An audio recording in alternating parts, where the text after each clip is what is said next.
Assalamualaikum warahmatullahi wabarakatuh. Hai semua, perkenalkan aku Lydia dari Fakultas Hukum Universitas Bangka Belitung. Nah, di sini aku akan memaparkan sedikit mengenai apa sih perbedaan antara pengadilan HAM di Indonesia berdasarkan Undang-Undang Nomor 26 Tahun 2000 dengan International Criminal Court yang dibentuk berdasarkan Statuta Roma pada tahun 1998, baik dari segi latar belakang, jurisdiksi, prinsip-prinsip ketika melakukan persidangan dan juga hukum acaranya.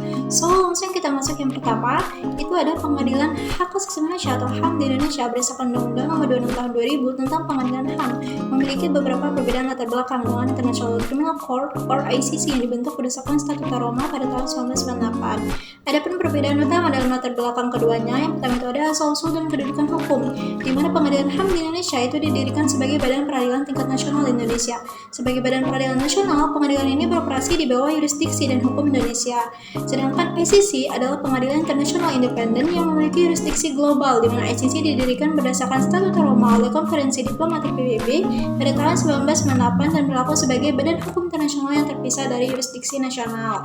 Terus yang kedua, ada yurisdiksi dan ruang lingkup, di mana Pengadilan HAM Indonesia itu yurisdiksi utama adalah dalam konteks nasional Indonesia. Fokusnya adalah pada kasus-kasus pelanggaran HAM yang terjadi di wilayah Indonesia. Sedangkan ICC itu memiliki yurisdiksi internasional yang mencakup kejahatan terhadap kemanusiaan, kejahatan perang, dan kejahatan genosida, di mana yurisdiksi ICC melibatkan tindakan kriminal yang melibatkan individu yang melakukan kejahatan di wilayah negara yang menjadi anggota ICC atau oleh warga negara-negara tersebut. Terus yang ketiga, mekanisme pembentukan, di mana Pengadilan HAM Indonesia itu dibentuk oleh undang-undang di tingkat nasional. Dalam hal ini Undang-Undang Nomor 26 Tahun 2000 tentang Pengadilan HAM.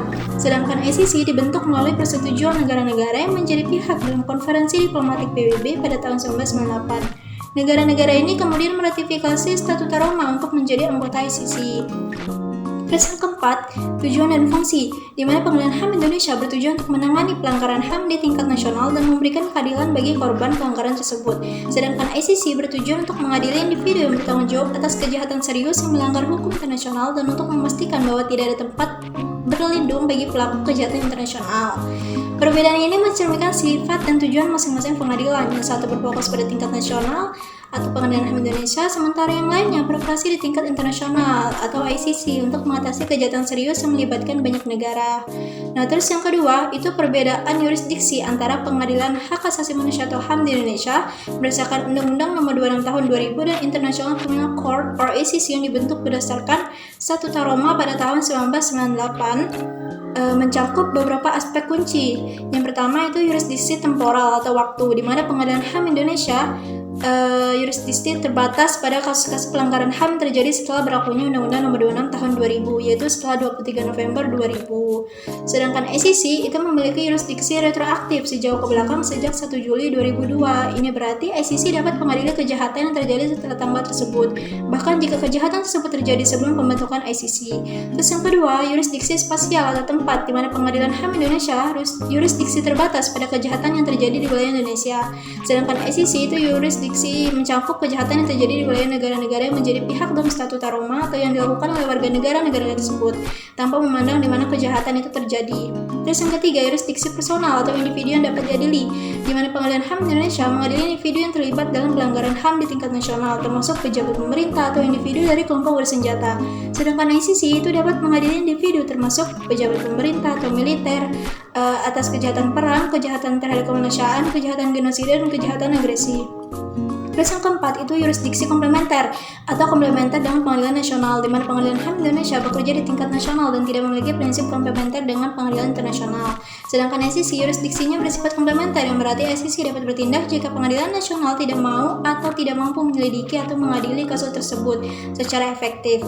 Nah, perbedaan ini mencerminkan sifat nasional dan internasional dari masing-masing pengadilan serta cakupan yang berbeda dari waktu, tempat, dan jenis kejahatan yang dapat diadili oleh keduanya. Nah, terus yang ketiga ada perbedaan prinsip. Yang pertama, yurisdiksi universal dan yurisdiksi terbatas, di mana Pengadilan HAM di Indonesia memiliki yurisdiksi terbatas, yang berarti bahwa cakupan kasusnya terbatas pada kejadian yang terjadi di wilayah Indonesia dan melibatkan warga negara Indonesia.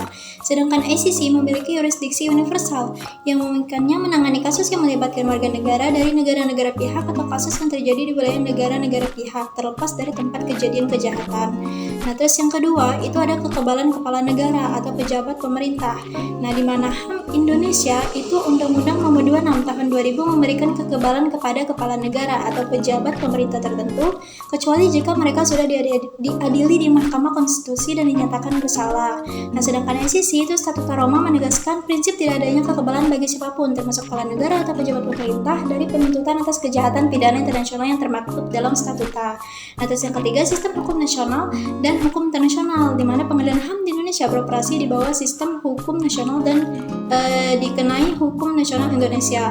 Sedangkan ICC beroperasi di bawah hukum internasional dan memiliki yurisdiksi untuk menuntut individu atas pelanggaran hukum pidana internasional yang diakui secara universal, termasuk kejahatan perang, kejahatan terhadap kemanusiaan, dan kejahatan genosida.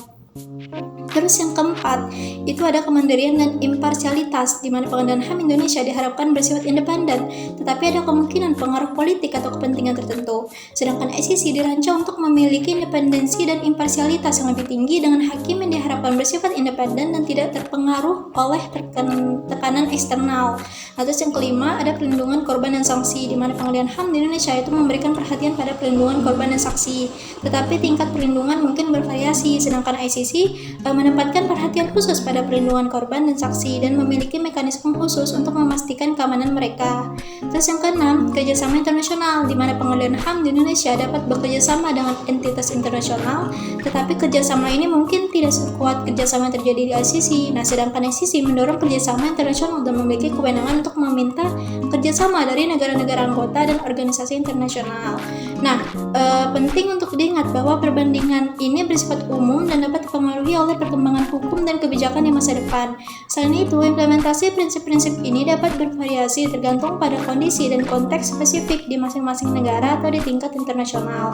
Nah, terus yang keempat, kita masuk ke perbedaan dalam melakukan persidangan, yaitu dapat mencakup beberapa aspek. Yang pertama itu pengadilan HAM di Indonesia.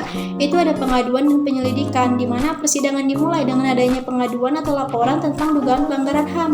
Nah, pengaduan ini bisa berasal dari berbagai pihak, termasuk korban, keluarga korban, LSM, atau masyarakat umum. Setelah pengaduan diterima, pihak berwenang dapat melakukan penyelidikan untuk mengumpulkan bukti dan mengidentifikasi pihak-pihak yang terlibat. Terus yang kedua ada penuntutan, pengajuan keberatan atau pembelaan, pengadilan dan putusan, hukuman, upaya hukum lanjutan, perlindungan korban dan saksi, transparansi dan keterbukaan. Terus yang kedua, International Criminal Court atau ICC, itu ada penuntutan oleh jaksa penuntut, di mana persidangan dimulai ketika jaksa penuntut ICC memutuskan untuk mengejar suatu kasus. Keputusan ini didasarkan pada bukti yang dikumpulkan selama penyelidikan awal. Terus yang kedua, ada dakwaan dan pengajuan pembelaan, pengadilan dan pemeriksaan fakta, perlindungan saksi dan korban, transparansi persidangan, keadilan dan proporsionalitas hukuman, hak atas pembelaan dan banding, kerjasama internasional, dan yurisdiksi universal. Terus yang kelima, kita masuk ke perbedaan dalam hukum acaranya. Nah, itu mencakup beberapa aspek utama. Yang pertama ada yurisdiksi, terus yang kedua ada kekebalan pejabat pemerintah. Nah, di mana tadi sudah dijelaskan ya pada bagian prinsip-prinsipnya. Terus yang ketiga ada hakim dan struktur pengadilan, di mana pengadilan HAM di Indonesia itu memiliki hakim yang biasanya berasal dari sistem peradilan nasional dan mengikuti prosedur hukum internasional. Terus yang kedua, sedangkan ICC memiliki hakim internasional yang bersifat independen dan tidak berasal dari negara tertentu, di mana hakim-hakim ini dipilih oleh konferensi pihak negara-negara anggota ICC.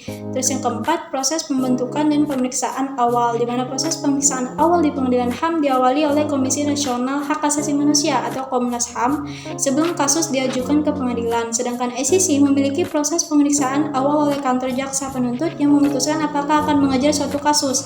Nah, terus yang kelima ada perlindungan saksi dan korban, hukum yang diterapkan, di mana pengadilan HAM di Indonesia beroperasi di bawah hukum nasional Indonesia, sedangkan ICC beroperasi di bawah hukum pidana internasional dan menerapkan prinsip-prinsip yang diakui secara universal. Terus yang ketujuh ada kerjasama internasional, ada status dan independensi pengadilan, di mana pengadilan HAM di Indonesia mungkin rentan terhadap pengaruh politik atau kepentingan tertentu, sedangkan ICC dirancang untuk memiliki independensi dan imparsialitas yang lebih tinggi dengan hakim yang diharapkan bersifat independen dan tidak berpengaruh oleh tekanan eksternal. Nah, perbedaan ini mencerminkan karakteristik dan prinsip masing-masing sistem peradilan dan konteks hukum di Indonesia dan tingkat internasional. Selain itu, hukum acara dapat mengalami perubahan seiring waktu dan perkembangan hukum dan dapat dipengaruhi dipengaruhi oleh faktor-faktor tertentu. Nah, itu saja yang bisa saya sampaikan mengenai perbedaan pengadilan HAM di Indonesia berdasarkan Undang-Undang Nomor 26 Tahun 2000 dengan International Criminal Court atau ICC yang dibentuk berdasarkan Statuta Roma pada tahun 1998. Saya tutup. Wassalamualaikum warahmatullahi wabarakatuh. Terima kasih.